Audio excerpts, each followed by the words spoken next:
दोस्तों, स्वागत है आपका टाइगर न्यूज में। फ्रांस के पेरिस से शुरू हुआ इस्लामिक कट्टरपंथियों के खून खराबे का सिलसिला ऑस्ट्रिया तक जा पहुंचा।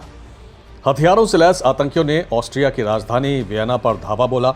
एक साथ 6 जगहों पर अंधाधुंध फायरिंग कर 7 बेगुनाहों को मौत की नींद सुला दिया। यह हमला ऑस्ट्रिया की राजधानी पर नहीं, उसके राष्ट्रवाद पर हुआ और यही वजह है कि ऑस्ट्रिया ने अपने यहां कट्टरवाद की कमर तोड़ने का संकल्प लिया है।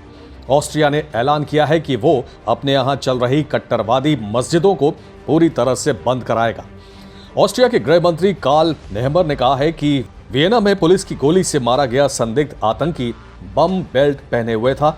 शुरुआती जांच में सामने आया है कि वो आईएस का आतंकवादी था।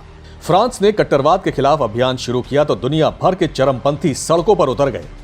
दुनिया के मुस्लिम मुल्कों ने फ्रांस के खिलाफ मोर्चा बना लिया, लेकिन फ्रांस झुका नहीं, रुका नहीं, बल्कि बढ़ता रहा कट्टरवाद के खिलाफ।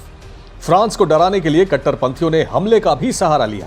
पहले पेरिस और फिर नीस में हमला किया गया। 4 बेगुनाहों की मौत भी हुई, लेकिन फ्रांस पहले से ज्यादा मजबूती के साथ आगे बढ़ता जा रहा है। यूरोप के तमाम देश अब इस्लामिक कट्टरवाद के खिलाफ एकजुट हो रहे हैं। डेनमार्क ने देश में बढ़ते इस्लामिक कट्टरपंथ से निपटने के लिए मुहिम छेड़ दी है। इसे लेकर वहां की संसद में एक बिल भी पेश किया गया है, जिसमें मस्जिदों को विदेशों से मिलने वाली फंडिंग पर रोक लगाने की सिफारिश की गई है।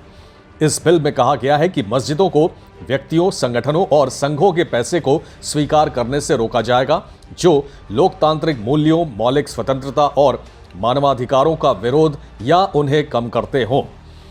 डेनमार्क में सऊदी अरब की फंडिंग से वहाबी विचारधारा को फैलाने के आरोपों के बाद इस बिल में देशों को भी फंडिंग के लिए बैन किए जाने की तैयारी की जा रही है। इस बिल का सरकार सहित सभी विपक्षी पार्टियों ने समर्थन किया है। कुछ दिनों पहले ही डेनमार्क में शरिया कानून को लेकर जमकर बवाल हुआ था, जिसके बाद सरकार को सफाई देनी पड़ी थी। डेनमार्क ने शरिया का प्रचार प्रसार करने वाले इमामों के खिलाफ भी कार्रवाई तेज कर दी है। फ्रांस में जो कुछ हुआ उसके बाद कट्टरपंथियों ने हिंदुओं को भी निशाना बनाना शुरू कर दिया। बांग्लादेश में कई हिंदू घरों को आग लगाई गई, उनके खिलाफ हिंसा हुई। इस्लामिक कट्टरपंथियों के खिलाफ लड़ाई में फ्रांस के साथ भारत भी खड़ा है। तो क्या बरसों पहले ईसाईयत और इस्लाम के बीच युद्ध की भविष्यवाणी के सही होने का समय नजदीक आ रहा है? नोस्ट्राडमस की ही तरह बुल्गारिया की नेत्रहीन महिला भविष्यवक्ता बाबा वेंगा ने भी यूरोप में मुस्लिम ईसाई संघर्ष के बारे में भविष्यवाणी की है। उन्होंने कहा है कि दुनिया भर में ग्रेट मुस्लिम वॉर की शुरुआत होगी। ये जंग अरब की धरती से शुरू होगी, इसके बाद सीरिया और फिर यूरोप में लड़ी जाएगी और 2043 तक चलेगी।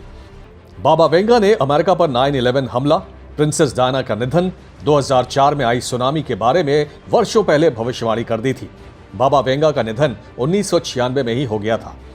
नोस्ट्राडमस और बाबा वेंगा के अलावा भी कई इस्लामी और गैर इस्लामी भविष्यवेत्ताओं के मुताबिक इस्लामिक कैलेंडर यानी हिजरी की 14वीं शताब्दी में इस्लाम को एक बड़े संघर्ष और बदलाव से गुजरना होगा, जिसके बाद मूल इस्लाम में बहुत सारे बदलाव होंगे और इस्लाम का मौजूदा स्वरूप बदल जाएगा।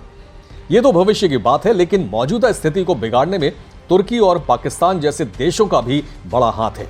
मुसलमानों का नेता बनने की होड़ में कट्टरपंथ को हवा देने में लगे ये देश दुनिया के लिए बड़ा खतरा पैदा कर रहे हैं। Tiger news desk.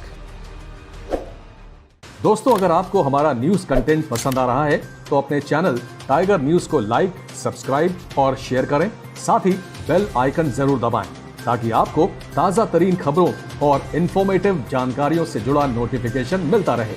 तो जुड़े रहिए टाइगर न्यूज के साथ। धन्यवाद।